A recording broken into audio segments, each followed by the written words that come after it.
But one of the nice things about these instruments is that we can select the notes that we want to leave on within the realm of the range of the instrument. We can select which notes we want to remove.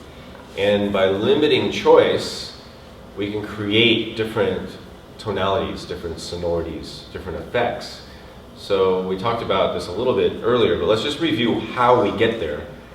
Because if you know which notes to take off and which notes to leave on, you can create a nice ensemble where all of the notes agree. And I know some of you know this already, but some of you may not be familiar with this, either the terminology or the methodology involved. So one of the really common techniques, or strategies actually, that we use is to remove two notes from the scale, which would be this white keys on the piano scale, which is what we have right now.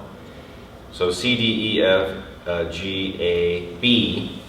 And if we take out the F's and the B's, take them up. And when you remove the notes, you want to remove them from the far side.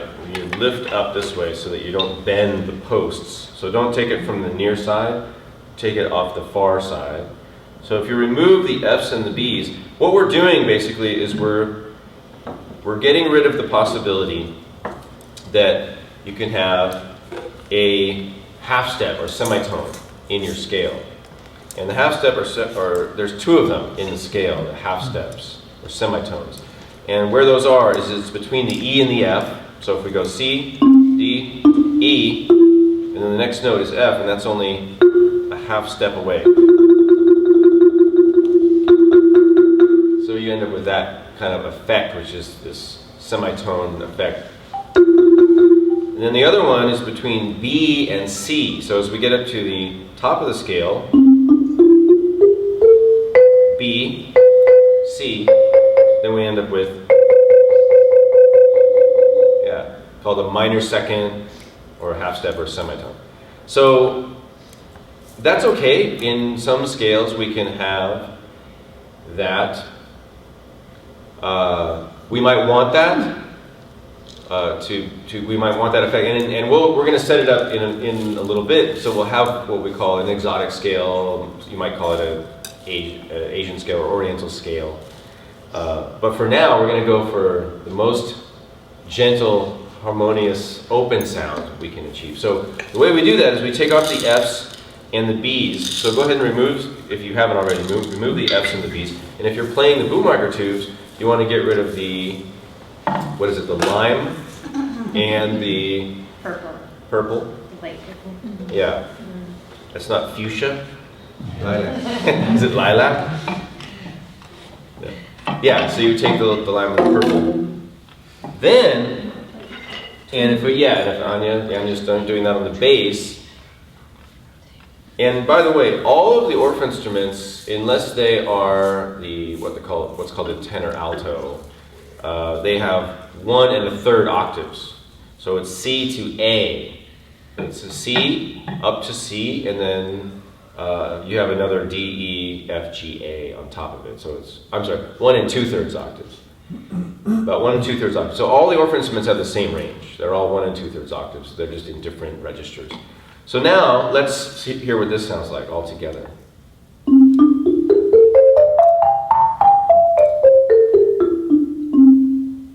Wanna join me?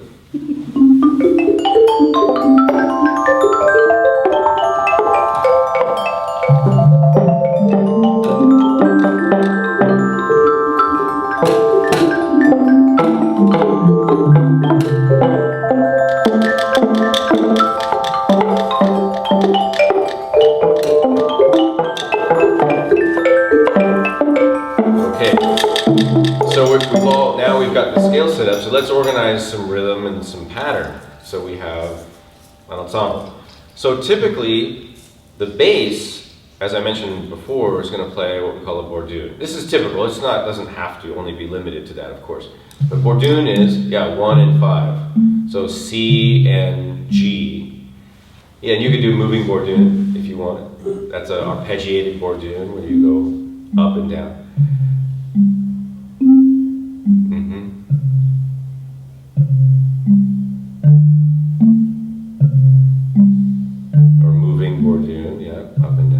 So we have different types. Yeah, you can do it together. C and G. So you can play it together. You play it alternating. You can play what we call level Bourdon, which moves octave up, or arpeggiated. Those are the typical ones, but you can also make up your own. But the definition of a Bourdon is the 1-5 notes only. So the 1 and 5, it's a fifth, and it's the root and the fifth of the scale. So that would be a Bourdon. And we also could call that a drone if it's not changing. So the definition of a drone is just repeating pattern and very simple. So what that does is that is a form of grounding. We had rhythmic grounding. We talked about rhythmic grounding, right? Setting up the structure. There's also harmonic grounding or tonal grounding. So what that does is it grounds the music in this root. That's the C there.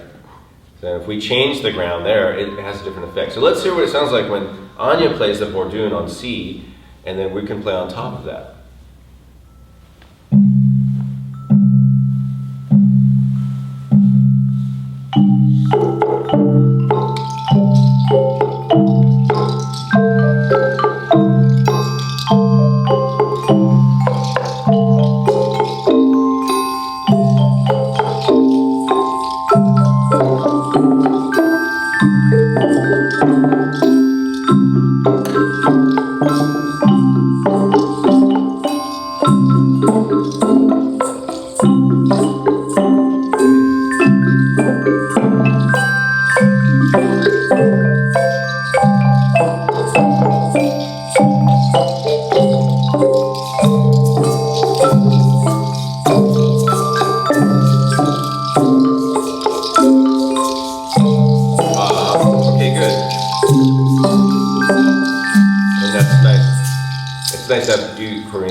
You can play almost the Bourdon as well because you have the bass boomwhackers. So you can match if you wanted to. You could match, you could synchronize, you could echo.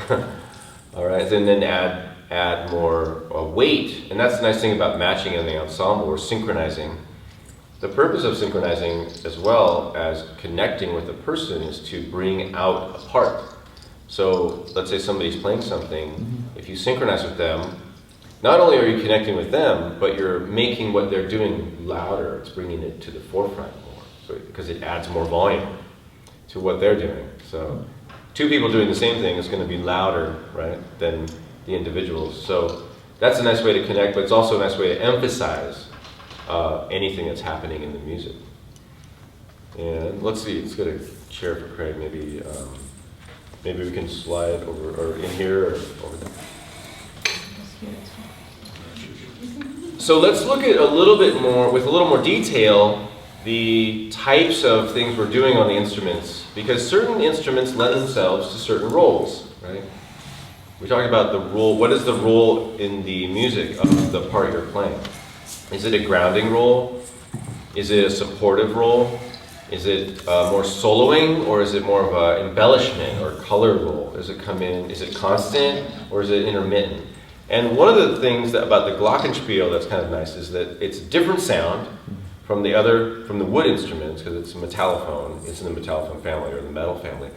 But what we typically, and of course this is up to you, typically we like, the Glockenspiel is sort of used as a color instrument or an ornamental instrument, embellishment. So you can think of it as something like you could complete the phrase. So if there's a 1, 2, 3, 4, you know, or some little zing, you put a little zing on the end or something, just little bits here and there, sort of to emphasize. Maybe you hear somebody playing something on a percussion instrument and you want to synchronize with them. So you have now like maybe the triangle and the Glockenspiel, you know, here and there. So it's sort of like a spice, the Glockenspiel.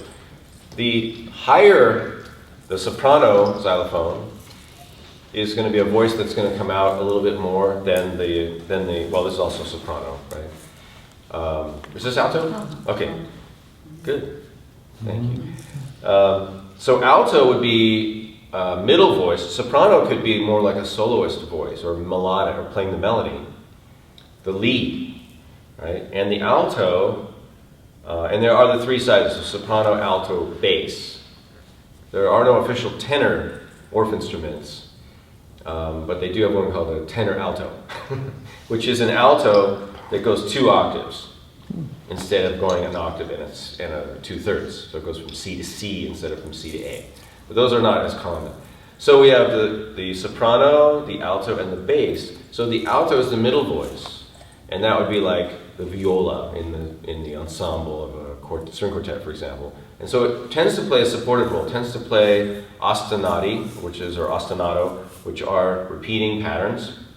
It's not meandering all over the place all the time. So if you get onto the alto, see if you can find it would be like if you were on a drum and you were just playing something that was a groove, a rhythm that was matching the other instruments. This is what this does. So you might pick a pattern. Would you mind, Anya, playing a Bourdon for me? I'll just give you an example of what I might do.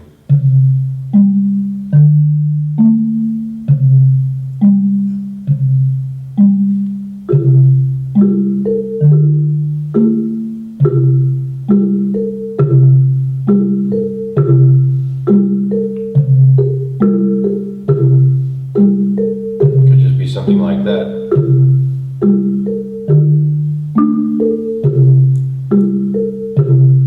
Or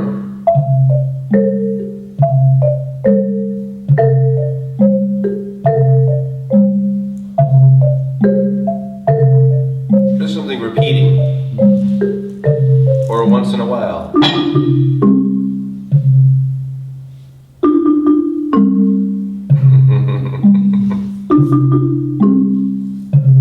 Have a lot of space in it. Alright, so something like that. Just a little repeating thing to fill in the harmony, establish the harmony. And then the soprano could play something that's more freeform. You're going to be the star, soloist. And then the Glockenspiel, maybe, here and there, little accents. Bing. Flourishes. Okay, so let's approach it that way. Let's see if we can establish that. And then you guys on boom marker tubes, you and I, you've got the middle voices there. So maybe we start connecting more, and you're going to connect more with Anya. And then percussion, you just come in, play something that you think fits. Okay? So where should we start? With the bass? Okay.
Nice.